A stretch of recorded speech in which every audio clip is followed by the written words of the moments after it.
Bienvenue sur Angelus TV. Chemin, c'est l'émission francophone du diocèse de Bucarest.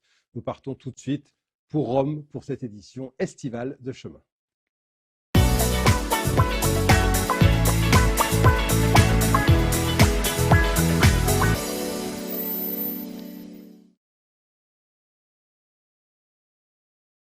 Arthur, bonjour. Vous êtes dans un pays qui est en liesse depuis quelques jours grâce à sa victoire contre la perfide Albion à la Coupe d'Europe des Nations. Donc j'imagine que l'ambiance a été plutôt belle en Italie ces jours-ci. Oui, bonjour Denis, oui, elle a été très très belle, avec beaucoup d'ambiance et de fêtes jusqu'au milieu de la nuit de dimanche à lundi. Et encore aujourd'hui, on sent que les Italiens sont vraiment heureux, rassurés, enthousiastes. Alors d'ailleurs, si je vois bien l'image, vous êtes à l'instant en Italie et derrière vous, le mur d'après, c'est un autre État, donc le Vatican. Mais là, vous êtes en Italie. Oui, je suis même au Vatican. Vous êtes sûr que vous êtes dans le Vatican là? C'est pas juste derrière vous? Oui, parce que je suis dans un bâtiment qui est considéré comme extraterritorial, mais qui appartient au Saint-Siège. Ah d'accord, donc bravo, alors formidable. Et derrière vous, c'est donc le palais dans lequel réside le pape. Voilà, vous avez ici le palais apostolique, la fenêtre depuis laquelle il célèbre normalement, il prononce son discours après la prière de l'Angélus les dimanches, et évidemment, la basilique Saint-Pierre. La basilique Saint-Pierre, voilà. Mais écoutez, on va loggia. Exactement. On va justement, alors évidemment, parler du pape parce qu'il n'y a pas besoin de nous pour que tout le monde le sache. Le pape est en convalescence. Il a subi récemment une opération. Il est à l'hôpital dans lequel vont tous les papes, ce qu'on appelle la troisième résidence du pape, après Saint-Pierre et Castel Gandolfo. Alors, racontez-nous exactement ce qu'on sait et où on en est. Alors, c'est tombé comme ça un dimanche, il y a 10 jours. On a appris que le pape allait se faire opérer pour une maladie bénigne. Il s'agit d'une anomalie au côlon, quelque chose de très ordinaire pour des personnes de son âge. Il faut savoir qu'il a 84 ans, donc les risques de ce type sont élevés. Il a subi une anesthésie générale, la première depuis son pontificat, donc c'est quand même quelque chose qu'il faut noter. On a ensuite les médecins qui ont parlé de 8 jours de convalescence, ce qui nous menait à lundi dernier. Normalement, il devrait sortir d'un moment à l'autre, peut-être aujourd'hui ou demain, puisque les médecins ont ensuite prolongé cette première période en disant qu'il fallait encore quelques jours au pape pour se reposer. On l'a vu dimanche apparaître à la fenêtre de sa chambre de l'hôpital Gemelli pour prononcer l'Angélus. Il avait des pansements, vous savez, pour les perfusions qui étaient apparents sur les poignets. Donc on sentait qu'il était encore dans la rééducation et dans les soins prodigués post-opératoires. Donc ce n'est pas tout à fait terminé. Alors, ce qu'on va dire, c'est qu'il n'est pas stabilisé assez pour être rendu à la vie normale.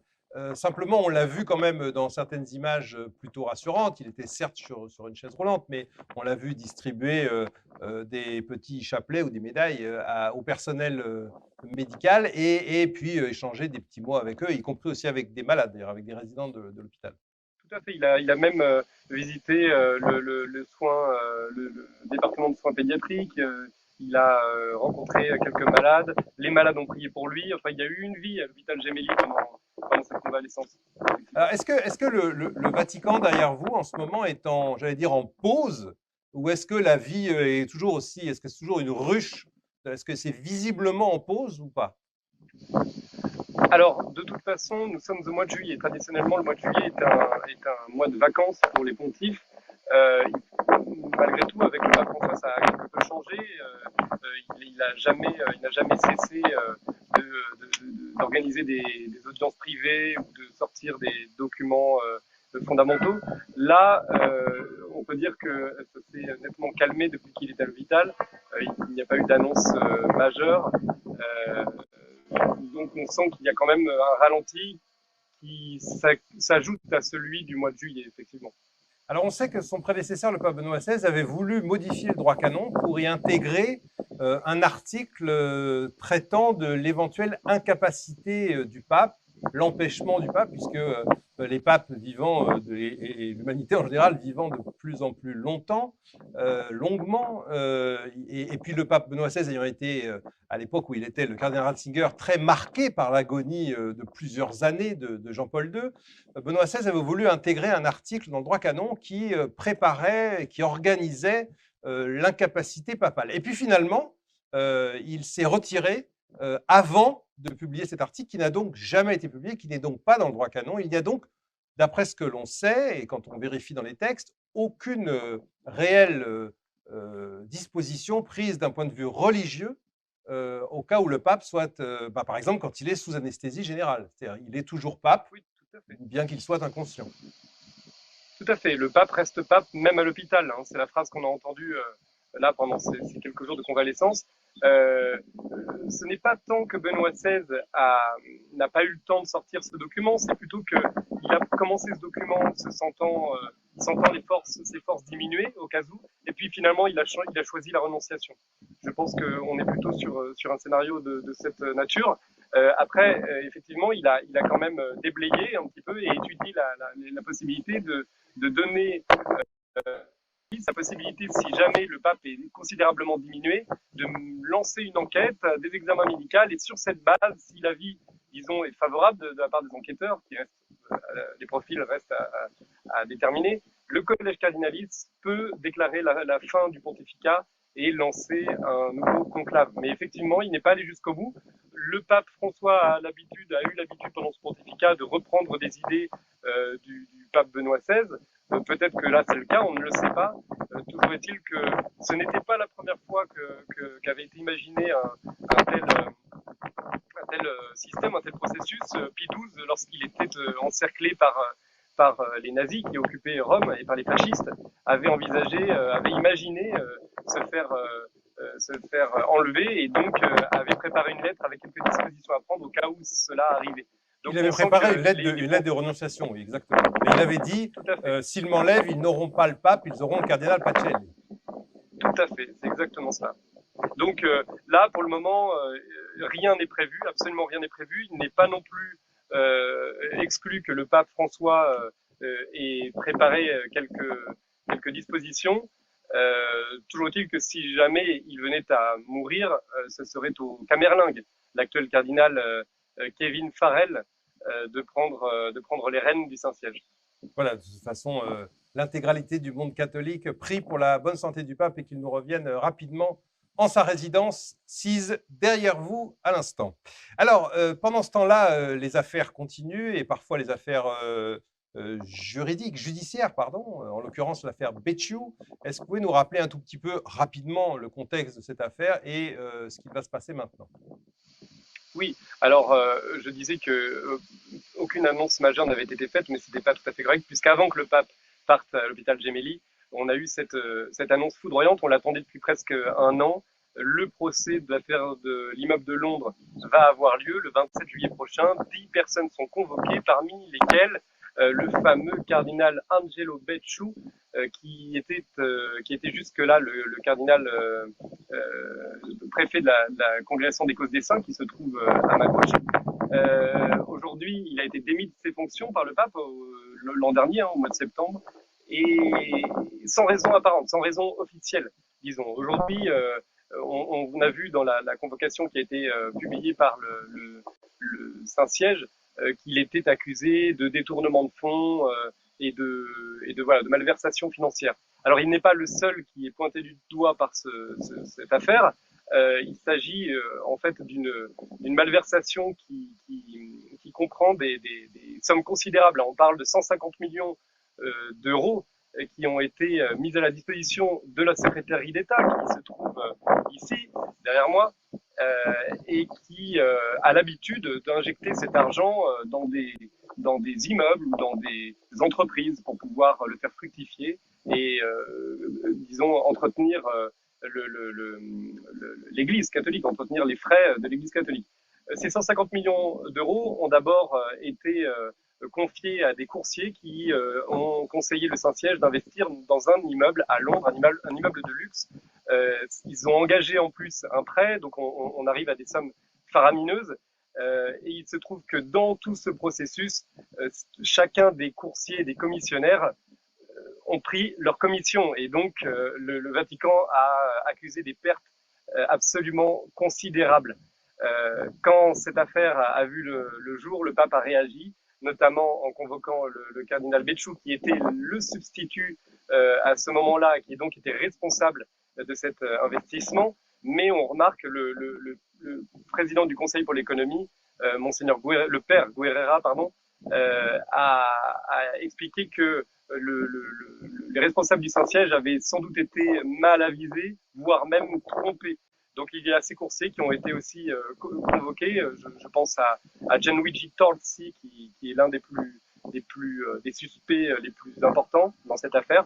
Le cardinal Becciu est aussi compromis par une autre affaire, puisque on parle d'un détournement de 600 000 euros qu'il aurait confié pour une coopérative qui est dirigée par son propre frère en Sardaigne.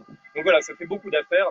Il y a des affaires dans l'affaire, et tout ça se dénouera, nous l'espérons, lors du procès le 27 juillet prochain. Absolument. Il faut rappeler que ce n'est pas un procès de la justice italienne, mais bien un procès de la justice vaticane, donc sous le contrôle de Sa Sainteté le Pape. Exactement. Et que donc les éventuelles peines qui peuvent être envisagées pour d'éventuels coupables sont des peines à l'intérieur du Vatican.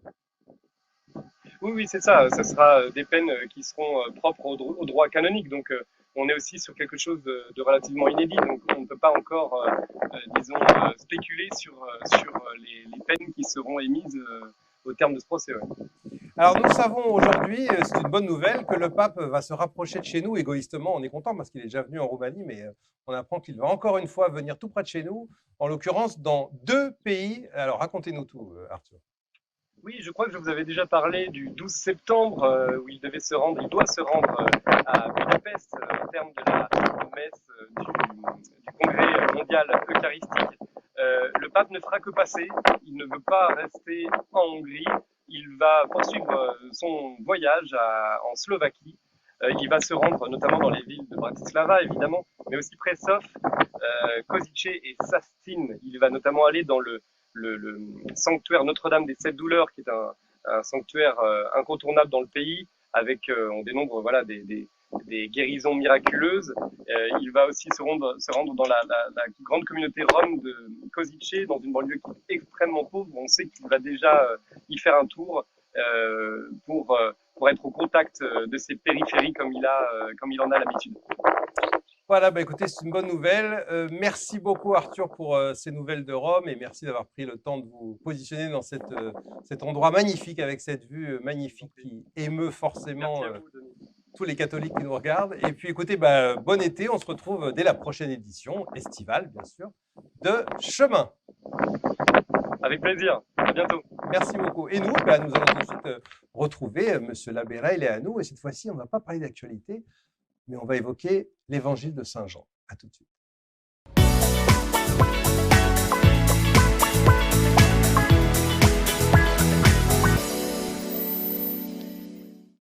Alors, une fois n'est pas coutume, aujourd'hui, nous allons tout simplement sortir la Bible. Voilà, on va regarder la Bible. Monsieur l'abbé, bonjour. Bonjour, cher Denis. Alors, c'est l'été, et cet été, on va en profiter pour se plonger dans les Écritures, et pas n'importe lesquelles, puisqu'on va commencer avec l'évangile selon Saint Jean. Alors, il faut expliquer que cet évangile est différent des 3 autres, qu'on appelle les 3 synoptiques. Alors, expliquez-nous ce que ça veut dire déjà, les synoptiques, et pourquoi celui-là est différent. Alors, les 3 premiers évangiles, Matthieu, Marc et Luc, se recoupent sur beaucoup d'endroits et elles nous livrent un visage du Christ qui est complémentaire du visage présenté par Saint Jean. Alors, la tradition chrétienne dit que c'est l'apôtre bien-aimé de Jésus. En tout cas, c'est un évangile très contemplatif. Et d'autant plus, j'aime le relire pendant l'été et le donner aussi à nos frères et sœurs dans la foi, afin que nous puissions faire un chemin de foi durant cet été et non pas simplement un chemin de repos bien mérité. certainement pour beaucoup. Et puis, certains de nos amis qui sont en vacances qui pourront aller sur les lieux sur lesquels Saint Jean a fini sa vie. Oui, notamment à Patmos, où Saint Jean a été envoyé en exil, et puis à Éphèse. Voilà. Et il faut pas oublier que Saint Jean, selon la tradition, a vécu auprès de la Vierge Marie, qu'il a reçue chez lui, nous dit l'évangile de Saint Jean, et l'a accompagné durant ces dernières années ici sur terre. Il a été le témoin de l'Assomption de la Vierge Marie au ciel. Et selon la recommandation du Christ en croix, qui lui dit Exactement. Voilà. voici ta mère et voici ton fils. Et dès cette heure-là, il a pris chez lui, c'est-à-dire dans son intimité, dans sa vie personnelle. Alors, si vous le voulez bien, on va lire le début de l'évangile selon Saint Jean. Au commencement était le Verbe, et le Verbe était auprès de Dieu, et le Verbe était Dieu. Il était au commencement auprès de Dieu. Tout fut par lui, et sans lui, rien ne fut.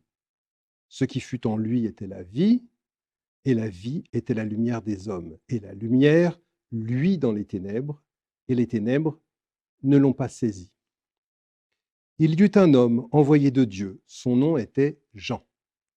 Il vint pour témoigner, pour rendre témoignage à la lumière, afin que tous crussent par lui.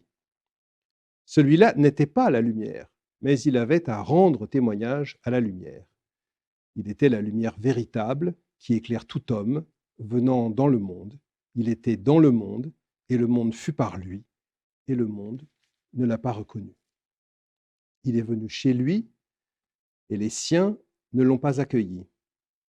Mais à tous ceux qui l'ont accueilli, il a donné pouvoir de devenir enfants de Dieu. À ceux qui croient en son nom, eux qui ne furent engendrés ni du sang, ni d'un vouloir de chair, ni d'un vouloir d'homme, mais de Dieu. Et le Verbe s'est fait chair, et il a campé parmi nous, et nous avons contemplé sa gloire. Gloire qui tient du Père, comme unique engendré, plein de grâce et de vérité. Jean lui rend témoignage et s'écrie « C'est de lui que j'ai dit, celui qui vient derrière moi, le voilà passé devant moi, parce qu'avant moi, il était. » Oui, de sa plénitude, nous avons tous reçu, et grâce pour grâce, car la loi fut donnée par l'entremise de Moïse, la grâce et la vérité advinrent par l'entremise de Jésus-Christ.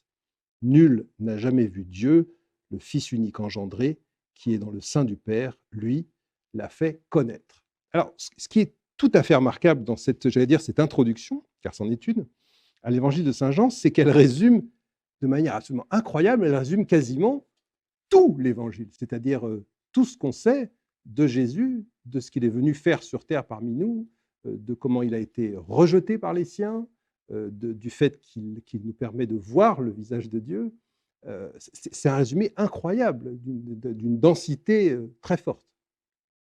C'est un regard très perçant sur le mystère du Christ, un regard contemplatif, si j'ose dire, un regard d'en haut, et alors que d'autres évangiles commencent justement par un regard très généalogique. Oui, complètement, très, très humain, j'allais dire. Voilà. Alors ici, Saint Jean nous livre très clairement le fruit d'une contemplation de ce qu'il a vu. Il dira dans d'autres lettres qu'il a écrites, qui sont dans la Bible, ce dont il a vu, et il en rend ici témoignage. Et il a vu dans la prière silencieuse le mystère du Verbe fait chair. Voilà. Certains disent que cette contemplation que Saint Jean nous livre ici, c'est certainement aussi le fruit d'un dialogue avec la très sainte Vierge Marie, qui sait. En tout cas, très clairement, c'est une invitation pour nous aussi à rentrer dans une contemplation du Christ, et non pas simplement dans un regard historique, dans un regard, si j'ose dire, purement humain. Et le mystère du Christ, puisque de cela il s'agit, c'est le Verbe de Dieu qui s'est fait chair et qui a habité parmi nous.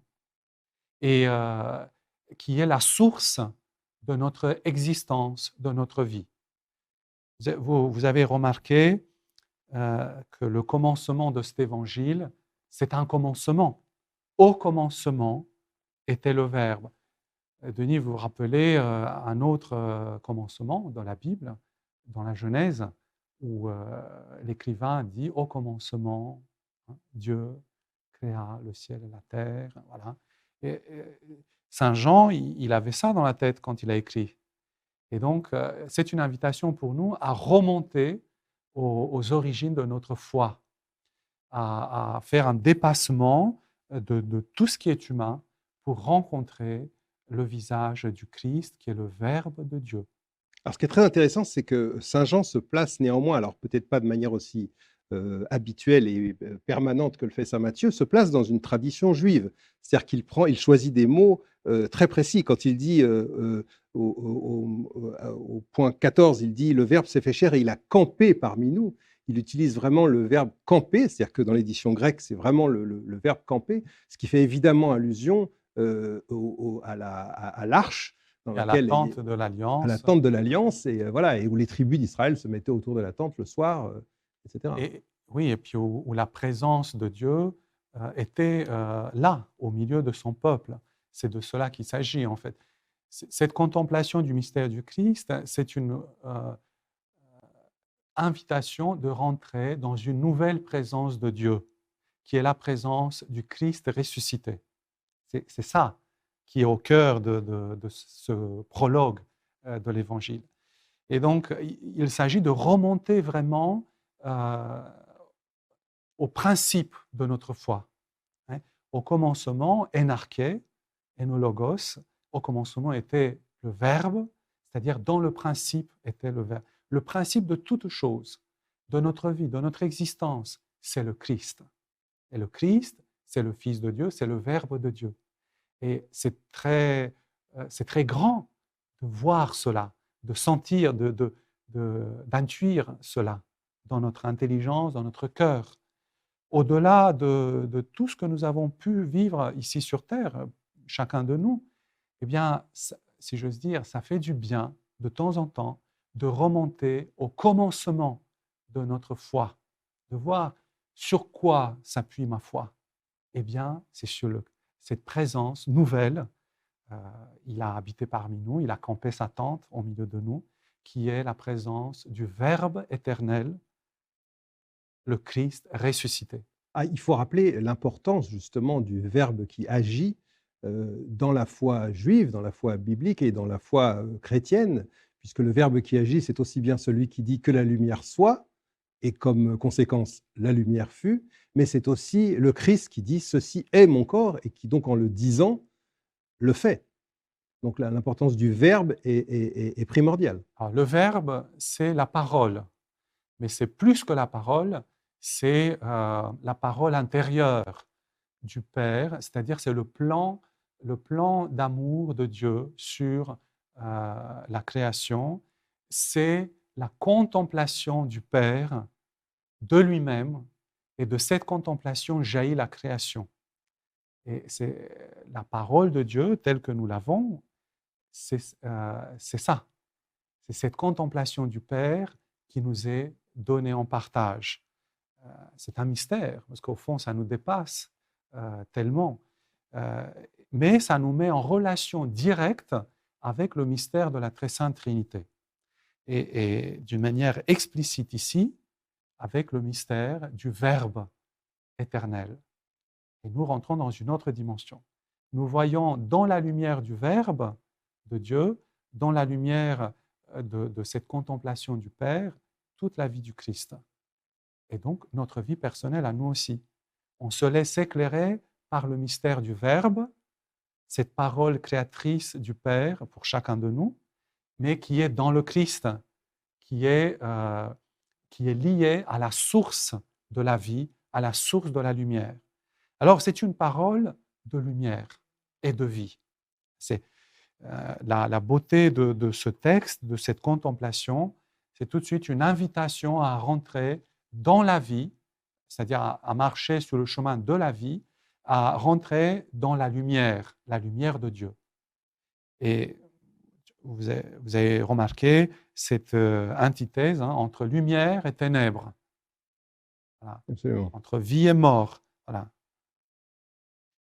Alors, une autre chose, Denis, qui, moi, ça me touche beaucoup, au cœur de ce prologue, comme une coupure, si j'ose dire, dans cette contemplation dont on parlait, c'est « Il fut un homme ». Mhm. Voilà, Jean le Baptiste. Hein, Oui, il faut préciser que le Jean dont il est question, dans tout le prologue, c'est Jean le Baptiste, évidemment. Alors, donc un homme envoyé de Dieu. Un homme qui porte un nom. Donc, un regard particulier de Dieu sur cet homme. Et il est l'envoyé de Dieu pour rendre témoignage à la lumière. Explicitement, c'est une invitation pour nous de rendre témoignage dans notre vie à cette lumière qui est le Verbe de Dieu qui est fait chair dans notre vie.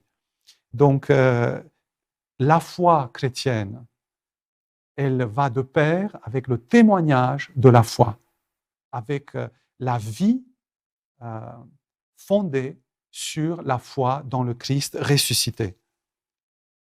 Alors, il faut préciser ensuite, lorsque Saint Jean écrit « Il était dans le monde et le monde fut par lui et le monde ne l'a pas reconnu », c'est évidemment dans le sens, j'allais dire, presque péjoratif dans lequel la Bible juive utilise le mot « monde », c'est-à-dire celui qui est soumis à Satan.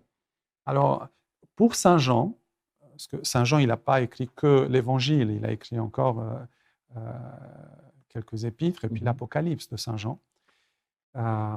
Pour Saint Jean, le monde, c'est le monde, comme tu disais, soumis au péché, soumis au pouvoir du démon, soumis aux trois concupiscences, la concupiscence de la chair, la concupiscence des yeux et l'orgueil. Voilà. Donc, c'est de ce monde qu'il faut se libérer, c'est-à-dire être libéré par le Christ, se laisser libérer par le Christ, se laisser conduire sur le chemin de la vie et non pas sur le chemin de la mort.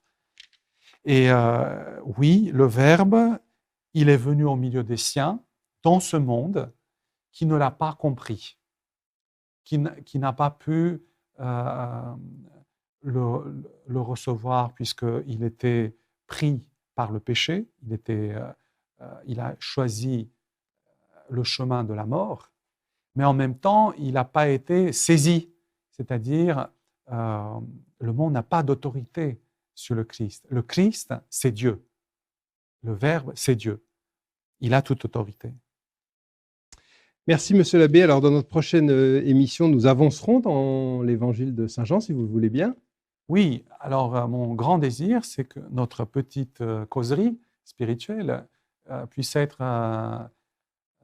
puisse donner l'envie à nos téléspectateurs de prendre la Bible et la lire. Oui, j'allais dire, c'est un grand classique de la Bible. Il ne faut pas simplement la voir, il faut l'ouvrir. Parce que tout le monde l'a, la Bible. C'est le livre le plus vendu au monde. Mais il faut aussi l'ouvrir et s'y plonger.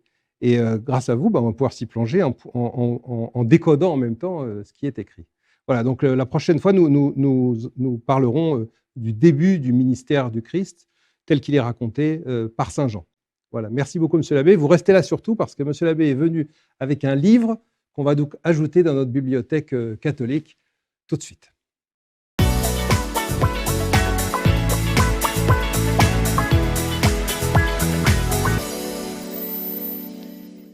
Le livre que nous a apporté Monsieur l'abbé aujourd'hui, c'est pas rien, hein. C'est une somme sur le bienheureux Vladimir Guica, qui est sous-titré, c'est un très beau sous-titre, Professeur d'espérance. Alors, ce n'est pas un livre récent, c'est un livre qui date de 2013, qui a été donc fait à l'occasion de la béatification de Monseigneur Guica, et qui a été écrit par deux Roumaines.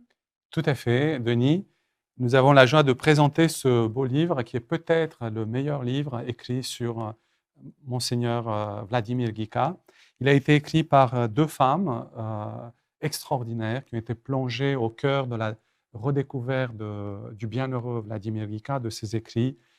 Donc, il s'agit de Madame Francesca Bolteceanu, qui est docteur en philologie et licenciée en théologie à l'Université de Bucarest, et de Madame Monica Brostanu, docteur en philologie, diplômée du département de langue et littérature anglaise, littérature arabe et persane à l'université de Bucarest, et également licenciée en théologie.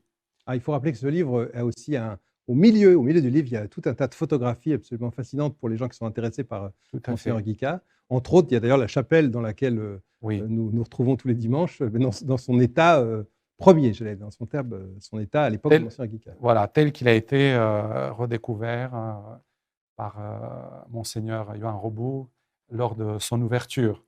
Absolument. Alors, très bon livre, avec beaucoup de témoignages, beaucoup d'écrits. Il est historique, donc il prend la vie de Monseigneur Guica, du début jusqu'à la fin. Il nous livre des témoignages très bouleversants sur la mort de ce saint. Donc, j'invite vraiment tout le monde à lire ce livre. Voilà, il faut rappeler que d'ailleurs, dans les parties qui sont des textes de Vladimir Guica, que ce soit des lettres ou quoi que ce soit, il écrivait en français. Énormément donc ça n'a même pas nécessité de traduction, puisque les textes originaux, entre autres quand il écrivait à son frère, étaient en français. Tout à fait. Voilà. Merci, Monsieur l'abbé. On se retrouve à la prochaine édition de Chemin. Quant à nous, écoutez, la journée continue sur Angelus TV, et puis à très bientôt.